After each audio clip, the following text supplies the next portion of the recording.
ఈశావాస్యోపనిషత్తులో మొత్తం 18 మంత్రాలు ఉన్నాయి. వాటికంటే ముందుగా ఒక శాంతి మంత్రం ఉంటుంది. ఇది పూర్ణమద పూర్ణమిదం పూర్ణాత్ పూర్ణముదచ్యతే పూర్ణస్య పూర్ణమాదాయ పూర్ణమేవావశిష్యతే అనేటువంటి మంత్రం. అంటే ఆ పరమాత్ముని నుండి ఈ విశ్వమంతా ఉద్భవించింది. ఆ పరమాత్ముడు పరిపూర్ణమైనటువంటి వాడు. ఈ సృష్టి కూడా పరిపూర్ణమైనటువంటిదే. ఈ రెండిటికి ఏమీ భేదం లేదు. ఇది దాంట్లో ఉన్నా పరిపూర్ణమే, బయటికి వెలువడినా పరిపూర్ణమే అని మొట్టమొదటి చెబుతుంది. ఇది చాలా ముఖ్యమండి. ఎందుకంటే మనం చూసే ప్రకృతి అంతా మాయా మాయా మాయా అని చెప్పి అంటుంటాం. మాయ కాదు, ఇది కూడా ఆయనలో నుంచి వచ్చినటువంటిదే అనే విషయాన్ని, సత్యాన్ని ఇక్కడ మనం గ్రహించాలి. ఎందుకంటే ఈ ఉపనిషత్తులో ఉన్నటువంటి 18 మంత్రాలు కూడా ఒకదానితోటి ఒకటి రిలేటెడ్గా ఉంటాయి. మొదటి శ్లోకానికి ఎక్కడో ఉన్నటువంటి 11వ శ్లోకానికి సంబంధం ఉంటుంది. రెండో మంత్రానికి 8వ మంత్రానికి మంత్రం ఉంటుందన్నమాట. కాబట్టి ఇది అసలు ఏంటండి, దీని యొక్క భావం ఏమిటి, దీని కంటెంట్ ఏంటి అని అంటే, ఈ 18 మంత్రాల్లో ఏముందంటే, ఆ పరమాత్ముడు, ఈ ఆత్మ అనేటువంటి శక్తి స్వయంభువు అంటే స్వయంగా ఉద్భవించినటువంటిది ఆ చైతన్యం నిత్య ప్రకాశవంతమైనటువంటిది, అంతటా వ్యాపించినటువంటిది, ఏమాత్రం వృద్ధిక్షయాలు లేనటువంటిది. అటువంటి పరమాత్మ అంతటా వ్యాపించి ఉంది. సకల చరాచర జగత్తు మొత్తం కూడా నిండి ఉంది. నీవు ఎప్పుడు కూడా ఆ యొక్క తత్వాన్ని మనసులో ధ్యానించుకుంటూ నిన్ను నీవు పోషించుకో. అదేవిధంగా నీవు చేసే కర్మల ద్వారా నిన్ను నీవు పోషించుకో. నీ మనసులో ఇతరమైన ఆలోచనలను, అంటే ఈ యొక్క మాయకి సంబంధించినటువంటి ఆలోచనలను దరి చేరనీయవాకు. అవి పరధనం లాంటివి. అటువంటి ధనాన్ని ఆశించవద్దు. అదేవిధంగా నువ్వు భౌతిక కర్మలను చేసినట్లయితే నీ ధనాన్నే నువ్వు స్వీకరించు, కానీ పరధనాన్ని నువ్వు స్వీకరించరాదు అని చెప్పి ఈ మంత్రాలు చెప్తూ ఉన్నాయి. అదే రకంగా ఇంకా ఏం చెప్తూ ఉన్నాయంటే, ఈ పరమాత్మతత్వాన్ని ఎవరైతే మర్చిపోతారో వారు అంధకారంలో ప్రవేశిస్తారు అని చెప్తారు. అలాగే సద్గురువు యొక్క తత్వాన్ని చెప్పబడింది. సద్గురువు అంటే యోగి. ఈ పరమాత్మతత్వాన్ని నిరంతరం ఉపాసించే యోగి ఎలా ఉంటాడు, ఆయన లక్షణాలు ఎలా ఉంటాయి అనేటువంటిది చెప్పబడింది. అలాగే విద్య అంటే ఏంటి, అవిద్య అంటే ఏంటి, వాటి గురించి చెప్పబడింది. అదేవిధంగా మనల్ని మనం ఎలా పరమాత్మునిలో తదాత్మ్యం చెందాలి అనే విషయాలు చెప్పబడ్డాయి. మరి ఇవన్నీ చాలా సులభంగానే ఉన్నాయి కదా అని అంటే, ఈరోజు కాబట్టి మనకు చాలా సులభం. ఈ యొక్క మన ఈ ఈశావాస్యోపనిషత్తుని అధ్యయనం చేయాలంటే ఖచ్చితంగా సచ్చరిత్రను కనుక పక్కన పెట్టుకున్నట్లయితే మనకి చాలా చాలా సులభంగా ఇది అర్థం అవుతుంది. దీంట్లో మొత్తం 18 మంత్రాలు ఉన్నాయి అని చెప్పుకున్నాం. దీన్ని 6 భాగాలుగా మనం చెప్పుకోవచ్చు. మొదటి భాగంలో 2 మంత్రాలు ఉన్నాయి. ఇవి కర్మలను గురించి, అదేవిధంగా పరమాత్మ తత్వాన్ని గురించి చెప్తూ ఉన్నాయి. తరువాత 3 మంత్రాలు ఉన్నాయి. ఇవి పరమాత్మ యొక్క స్వరూపాన్ని గురించి చెప్తూ ఉన్నాయి. తర్వాత 3 మంత్రాలు ఉన్నాయి. ఇవి గురుతత్వాన్ని గురించి చెప్తూ ఉన్నాయి. అంటే ఒక యోగి తత్వాన్ని గురించి చెప్తూ ఉన్నాయి. అంటే కర్మ స్వభావాన్ని, పరమాత్మతత్వాన్ని, అదేవిధంగా యోగి స్వరూపాన్ని ఈ 8 మంత్రాలు తెలియజేస్తూ ఉన్నాయి. తర్వాత మరో 6 మంత్రాలు ఉన్నాయి. అవి విద్య అవిద్య అనేటువంటి అంశాలని తెలియజేస్తూ ఉన్నాయి. తర్వాత మరో 2 మంత్రాలు మనం పరమాత్మ స్వరూపులం అని తెలియజేస్తూ ఉన్నాయి. చివరి 2 మంత్రాలు మనం ఆ మార్గంలో కొనసాగేలాగా భగవంతుడు అనుగ్రహించాలి అని ప్రార్థిస్తూ ఉన్నాయి. ఇవి ప్రధానంగా దీంట్లో ఉన్నాయి. ఇప్పుడు ఒక్కొక్క మంత్రం గురించి మనం కొద్దిగా వివరించుకుందాం. మరి మొదటి మంత్రాన్ని తీసుకున్నట్లయితే, ఈశావాస్యమిదం సర్వం యత్కించిత్ జగత్యాం జగత్ తేన త్యక్తేన భుంజీదా మాగృత కశ్యస్విద్ధనం. ఈ మంత్రాన్ని ఒకసారి చూడండి. ఈశావాస్యమిదం సర్వం, ఈ సర్వం, ఈ జగత్తు అంతా కూడా ఆ పరమేశ్వర తత్వం వ్యాపించి ఉందట. లోపల బయట అంతా కూడా వ్యాపించి ఉందట. ఆ తర్వాత యత్కించిత్ జగత్యాం జగత్ తేన త్యక్తేన భుంజీదా మాగృత కశ్యస్విద్ధనం. అంటే నీవు దాని ద్వారా నిన్ను నువ్వు పోషించుకో, అంతేగాని పరధనాన్ని ఆశించకు. అంటే ఇక్కడ పరధనం ఏంటి, స్వధనం ఏంటంటే ఆ పరమాత్మతత్వమే స్వధనం, అదే నీ యొక్క ధనం. కాబట్టి నువ్వు నిరంతరం దాంట్లో ఉండు. అన్యమైన ఆలోచనలే పరధనం, దాన్ని నువ్వు దగ్గరకు రాణించకు. ఇక్కడ మనం సాయి సచ్చరిత్రను పక్కన పెట్టుకొని చూడాలి. మనకి బివి దేవు గారి కథ తెలుసు. బివి దేవు గారు బాబా గురించి తెలుసుకోవటానికి వేరే భక్తుడిని అడుగుతూ ఉంటాడు, బాబాని ఏ విధంగా తెలుసుకోవాలి, ఆయన అనుగ్రహం ఎలా పొందాలి అని చెప్పి. అప్పుడు బాబా గారు ఏం చేస్తారంటే బివి దేవు గారిని పిలిచి నానా చివాట్లు తిడతాడు. పెట్టి, నేను నీకు జలతారు తలపాగా ఇద్దామనుకుంటుంటే నా గుడ్డ పీలికలు ఎందుకురా దొంగతనం చేయాలనుకుంటావు అంటున్నాడు. ఇక్కడ గుడ్డ పీలికలు ఎక్కడున్నాయండి? ఎక్కడ అసలు గుడ్డ పీలికలు లేవు, జలతారు తలపాగా లేదు. బాబా ఇవ్వాలనుకుంటుంది ఏంటంటే ఈ పరమాత్మ తత్వాన్ని ఆయనకు అనుగ్రహించాలనుకుంటున్నాడు, అంటే భగవత్ కృపను ఆయనకి ఇవ్వాలనుకుంటున్నాడు. కానీ ఇతనేం చేస్తున్నాడంటే గుడ్డ పీలికల కోసం పరిగెడుతూ ఉన్నాడు. అంటే వాడెలా చేశాడు, వీడెలా చేశాడు, పక్కవాడితో నీకు సంబంధం లేదు. బాబాగారు అదే కదా చెప్పింది, ఇతరులతో పోటీ వద్దు, నీకేది మంచిదో అది నీ వద్ద ఉన్నదని తెలుసుకొనము, నీ మేలు కొరకు ప్రయత్నించుము. బాబా గారిని మనం వెళ్ళి అడగాలి, బాబా నాకు సరిపోయే సాధన ఏమిటి అని అడగాలి. కొండారెడ్డి గారికి సరిపోయేది మురళీ గారికి సరిపోకపోవచ్చు, మురళీ గారికి సరిపోయేది రజనీ గారికి సరిపోకపోవచ్చు, ఆయనకి సరిపోయేది ఇంకొకళ్ళకి సరిపోకపోవచ్చు. కాబట్టి అది బాబా గారు గురువు గారే నిర్దేశిస్తారు. కాబట్టి మనం అన్యధనం, అన్యమైన ఆలోచనల వైపు వెళ్ళవద్దు అని చెప్తా ఉన్నాడు. అదేవిధంగా కర్మలకు సంబంధించి కూడా దీన్ని చెప్పుకోవాలి. ఎందుకంటే దీని తర్వాత మంత్రం అనేటువంటిది కర్మనికి సంబంధించిన కుర్వన్నేవేహ కర్మాణి జిజీవిషేచ్యతం సమాహ ఏవం త్వయి నాణ్యధేతో అస్తి నకర్మలిప్యతే నరే. ఏమంటున్నాడంటే అట్టి కర్మలను నువ్వు చేస్తూ 100 సంవత్సరాల పాటు ఆరోగ్యంతో జీవించాలి అంటున్నాడు. ఎటువంటి కర్మల్ని చేయాలి అంటే ఇందాక మనం అనుకున్నాం చూసారా, నిరంతరం భగవన్నామ స్మరణ చేసుకుంటూ ఆ పరమాత్మని స్మరించుకుంటూ, లేదు నేను సాయి మార్గంలో ఉన్నాను కాబట్టి నిరంతరం ఆ సాయి పరమాత్ముడిని స్మరించుకుంటూ కర్మల్ని చెయ్యాలి. ఏం కర్మలు అంటే నీ జీవితానికి పనికొచ్చే కర్మ ఏదైనా సరే. అందుకే ఆయన ఆ పని పిల్ల దగ్గరికి పంపించాడండి. ఆ పిల్ల చేసేటువంటి కర్మ ఏంటంటే ఆమె అంట్లు తోముతూ ఉంది. మనం ఏం చేస్తూ ఉన్నాం?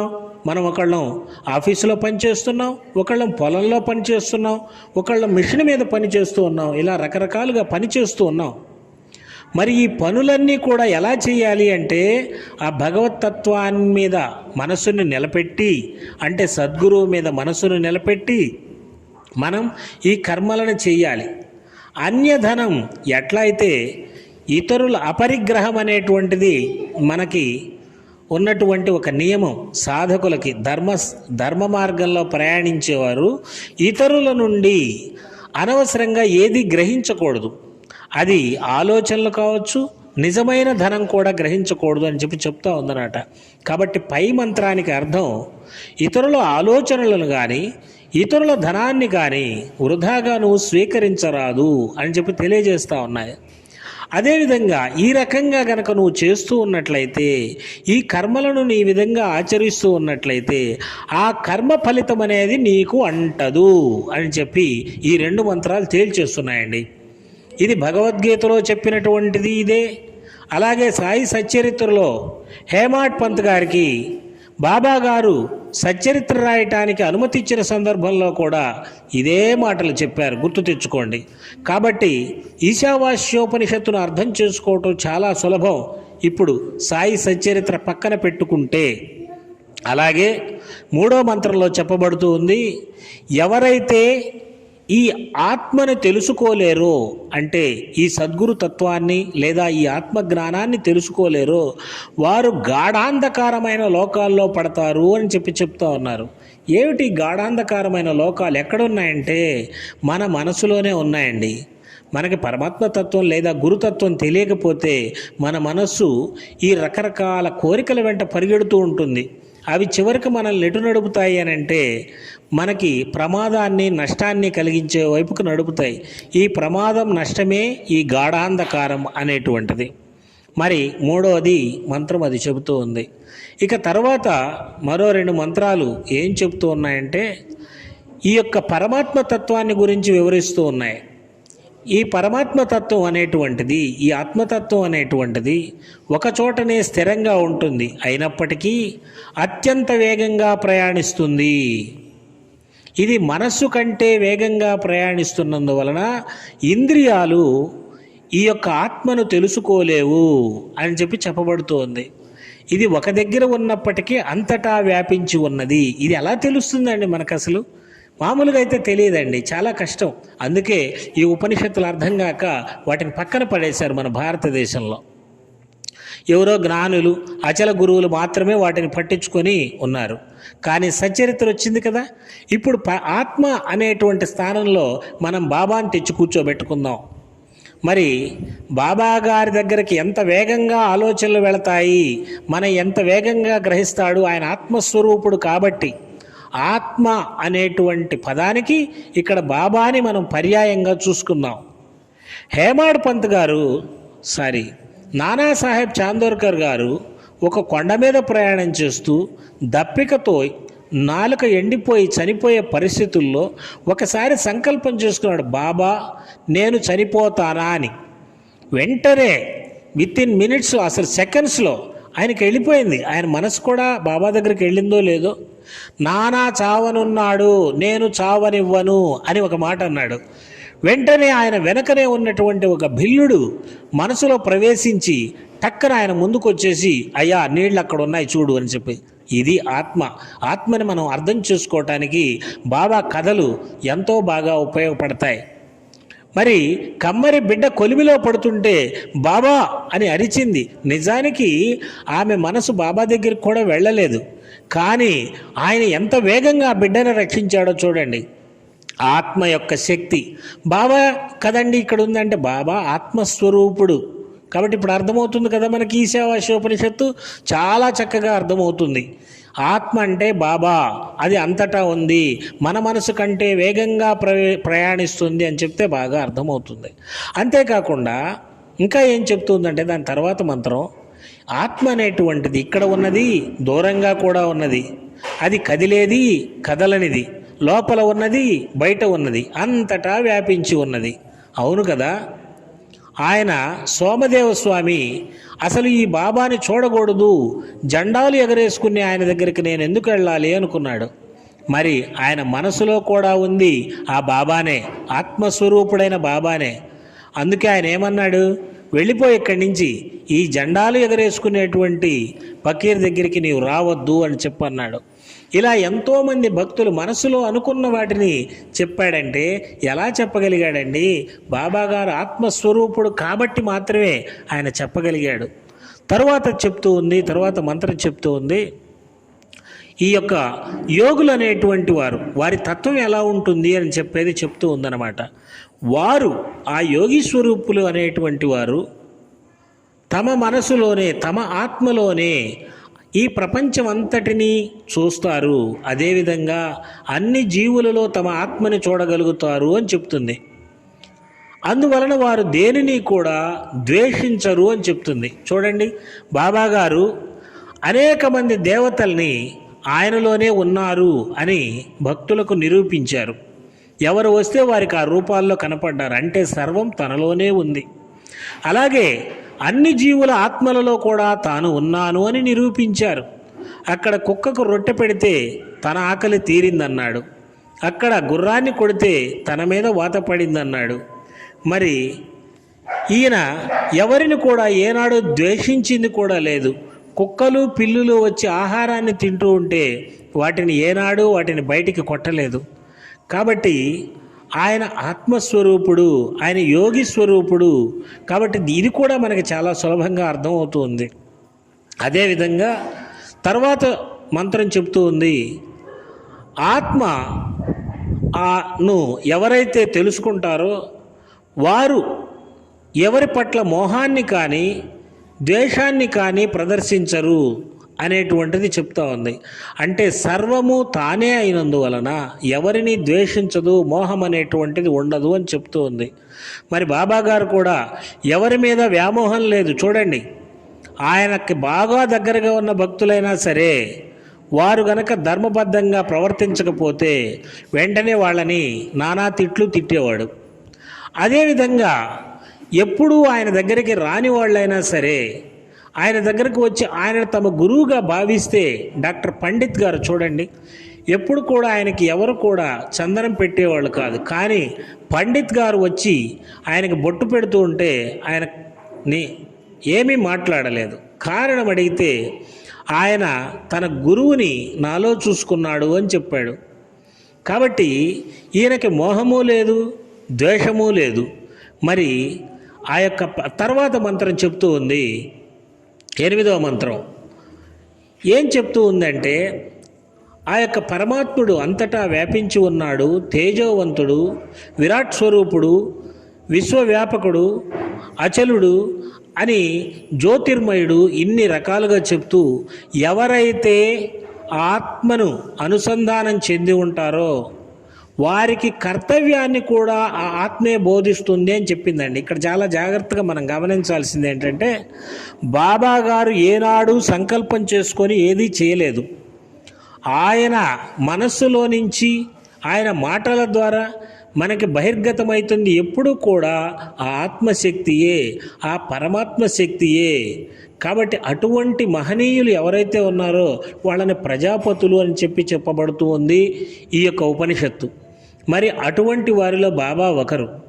మరి వారికి ఎక్కడి నుంచి వస్తూ ఉంది ఆ మాట, ఆ యొక్క చైతన్యం అంటే అంతా కూడా ఆ పరమాత్మ తత్వం నుంచే వెలువడుతూ ఉంది. ఇక తర్వాత చెప్పబోయేటువంటిది ముఖ్యమైనటువంటిదండి.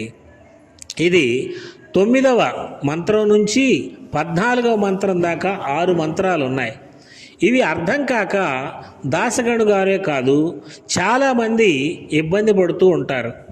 ఏంటి అంటే ఇక్కడ ఏం చెప్పబడింది అంటే, అవిద్య ద్వారా అవిద్యను ఎవరైతే ఉపాసిస్తారో వారు అంధకారంలో ప్రవేశిస్తారు అని చెప్పింది. అంటే అవిద్య అంటే అజ్ఞానం, బాగానే ఉంది. మరి ఎవరైతే విద్యతో రమిస్తూ ఉంటారో వారు కూడా అంతకంటే ఘోరమైనటువంటి అంధకారంలో ప్రవేశిస్తారు అని చెప్పబడింది. ఇదేమిటి, జ్ఞానము వద్దు అజ్ఞానము వద్దు అని చెప్పబడుతుంది. ఇది కొంచెం మనకి కూడా సందేహంగా అనిపించవచ్చు. కానీ సచ్చరిత్రను మనం పక్కన పెట్టుకుంటే దీనికి సమాధానం చాలా సులభంగా దొరుకుతుంది.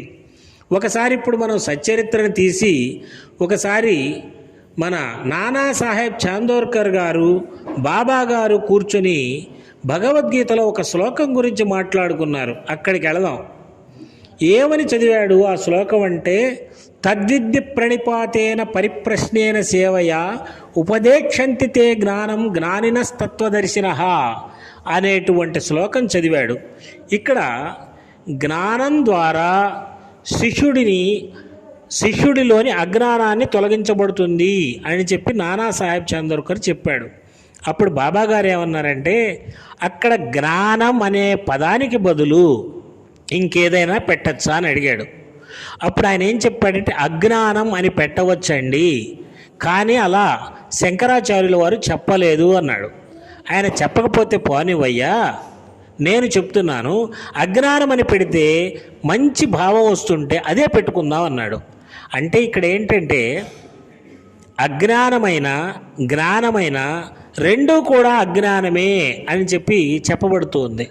ఇదేంటి సార్, జ్ఞానము అజ్ఞానము రెండూ అజ్ఞానమే ఎలా అవుతాయి అని అంటే, ఇక్కడ మనం ఒక్కసారి ఒక చిన్న ఉదాహరణను చూద్దాం.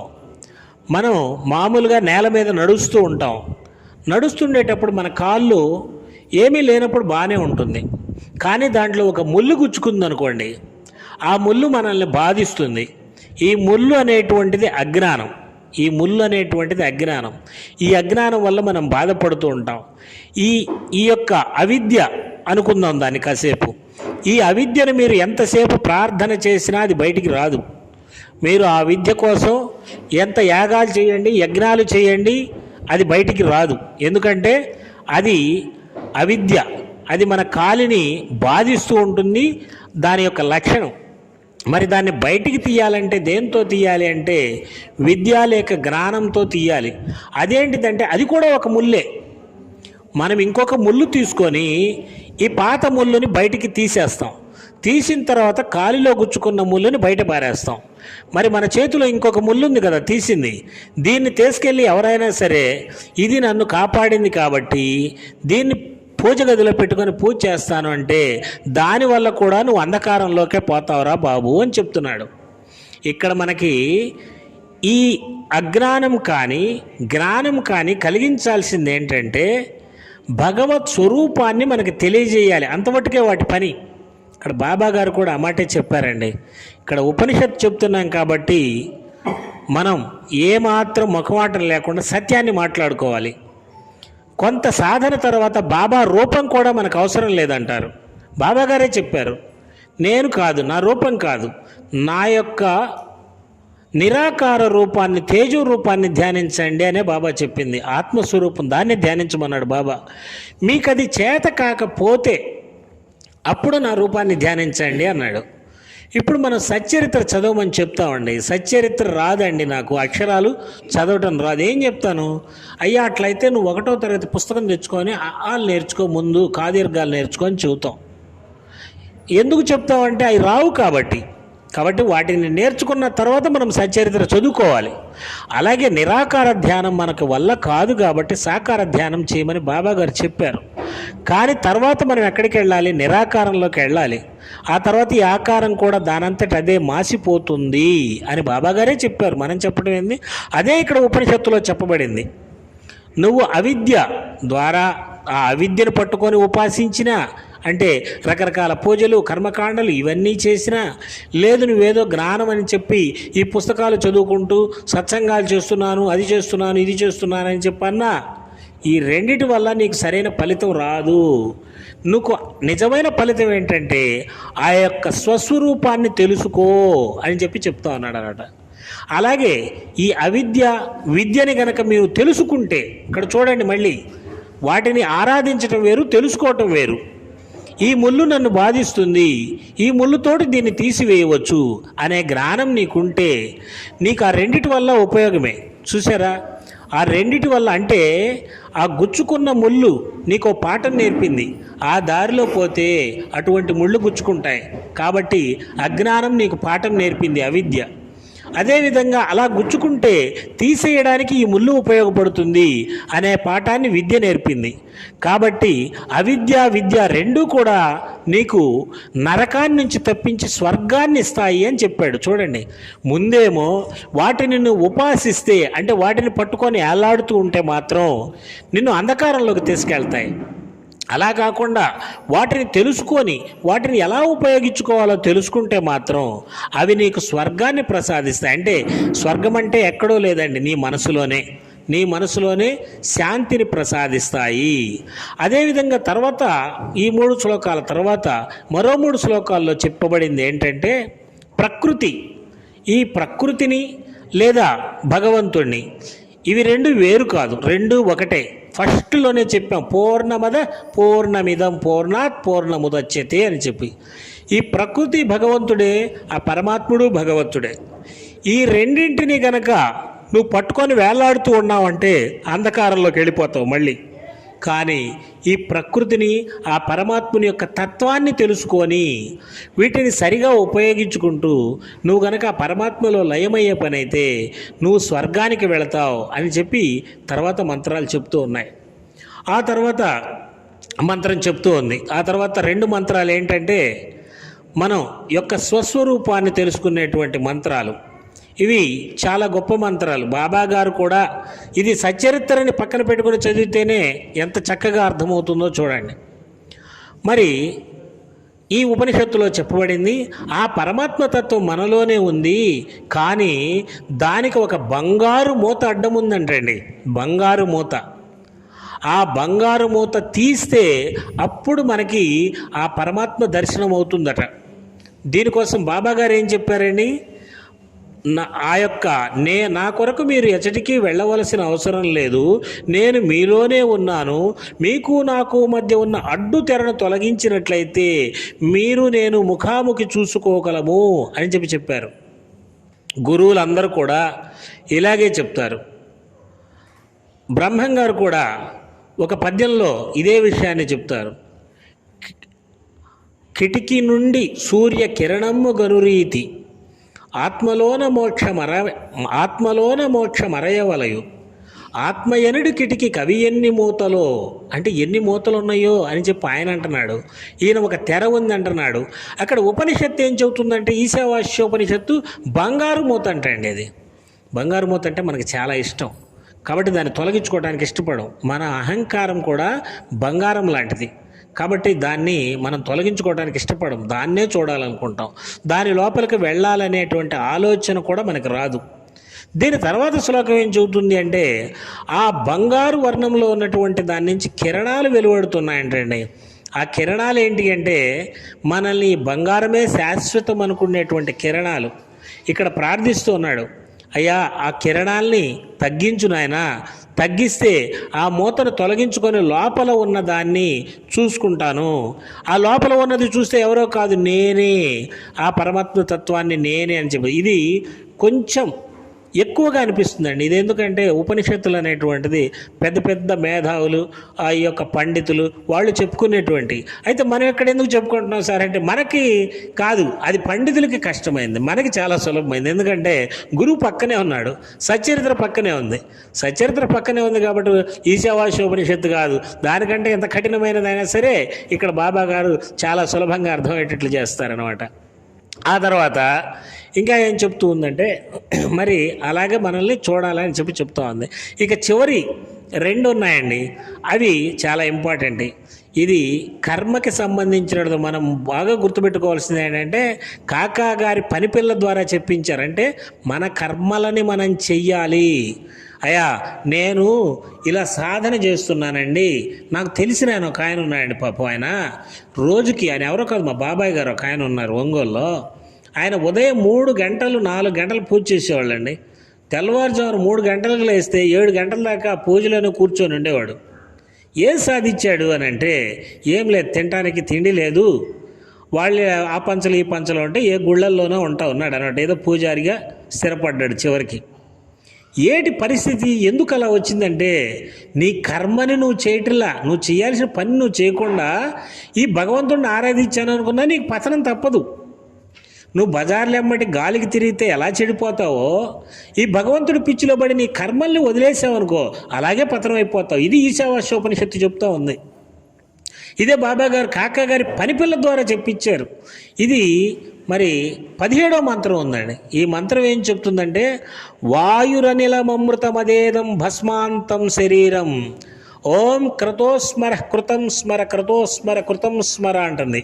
అంటే దీని అర్థం ఏంటంటే మా యొక్క సాధన ఎలా ఉండాలి అంటే మాలో ఉన్నటువంటి వాయువు ఉంది చూసారా, ఈ గాలి ప్రాణవాయువు ఏదైతే ఉందో చూసారా, ఈ ప్రాణవాయువు అమృతత్వంగా మారిపోవాలి.